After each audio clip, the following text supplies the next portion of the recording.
Hi friends, welcome to our channel. இன்னைக்கு நாம மிகவும் யூஸ்ஃபுல்லான ஒரு இன்ஃபர்மேஷன் பத்தி தான் பார்க்க போறோம்.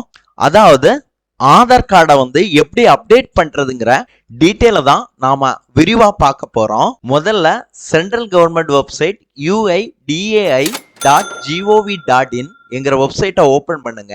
இந்த வெப்சைட்டோட லிங்கை நான் டிஸ்கிரிப்ஷன்ல கொடுக்குறேன். இந்த வெப்சைட் இப்படி தான் இருக்கும். இதுல கொஞ்சம் கீழே வந்தீங்கன்னா அப்டேட் ஆதார் அப்படின்னு இருக்கும். அதை கிளிக் பண்ணுங்க. கிளிக் பண்ணும்போது இப்படி ஒரு பேஜ் ஓபன் ஆகும். இதுல கிளிக் டு சப்மிட் அப்படின்னு இருக்கும். அதை கிளிக் பண்ணுங்க. ஃபர்ஸ்ட் என்டர் ஆதார் நம்பர் அப்படின்னு கேட்டிருப்பாங்க. இதுல உங்க ஆதார் நம்பரை டைப் பண்ணுங்க. டைப் பண்ணிட்டு லாகின் வித் ஓடிபி அப்படின்னு இருக்கும். அதை கிளிக் பண்ணுங்க. இப்ப உங்க மொபைல் நம்பருக்கு ஒரு ஓடிபி வரும். அதை டைப் பண்ணுங்க. டைப் பண்ணிட்டு லாகின் கொடுத்துருங்க. இப்ப லாகின் ஆகி இந்த பேஜுக்குள்ள வந்துடுச்சு. இதுல டாக்குமெண்ட் அப்டேட் அப்படின்னு இருக்கும். இதை கிளிக் பண்ணுங்க. உங்களுக்கு லாஸ்ட் டேட் 14/9/2024 அப்படின்னு கொடுத்துருக்காங்க. இதுக்குள்ள நீங்க அப்டேட் பண்ணிடுங்க. நீங்க இசேவை மையத்திலோ இல்ல வெளியே போய் இன்டர்நெட் சென்டர்ல போயிட்டு நீங்க அப்டேட் பண்ணணும்னா உங்களுக்கு 50 முதல் 100 ரூபா வாங்கிடுவாங்க.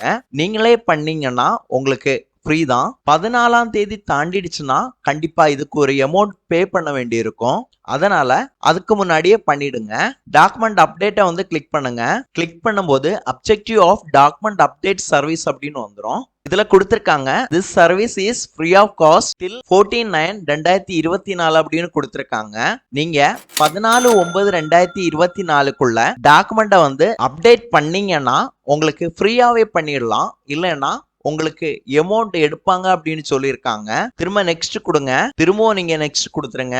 கொடுத்துட்டு இப்போ இதுல உங்களோட இன்ஃபர்மேஷன் வந்துடும். அதாவது அட்ரஸ், டேட் ஆஃப் பர்த், உங்களோட நேம் வந்துடும். இதுல ஐ verify that the above detail are correct அப்படின்னு கொடுத்துருப்பாங்க. இதுல இங்க கிளிக் பண்ணுங்க. கிளிக் பண்ணிட்டு நெக்ஸ்ட் பட்டன் கொடுத்துருங்க. இதுல நீங்க 2 டாக்குமெண்ட் இணைக்கிறதுக்கு கேட்டிருப்பாங்க. ஃபர்ஸ்ட் ஐடென்டிட்டி ப்ரூஃப் கேட்டிருக்காங்க. செகண்டா அட்ரஸ் ப்ரூஃப் கேட்டிருக்காங்க. இதுல கேட்டிருக்கிற டாக்குமெண்ட்டை ஏதோ ஒண்ணு நீங்க அப்லோட் பண்ணிடுங்க. அப்லோட் பண்ணிட்டு I hereby give my consent that the information document provided uploaded by me may be subjected to verification at any stage by the government அப்படின்னு கொடுத்திருக்காங்க. இதுல கிளிக் பண்ணுங்க. அப்புறமா நெக்ஸ்ட் கொடுத்துருங்க. நெக்ஸ்ட் கொடுத்துட்டு சப்மிட் கொடுங்க. உங்க டாக்குமெண்ட் அப்டேட் ஆயிடும். நன்றி. மீண்டும் அடுத்த தகவல்களுடன் நான் உங்கள்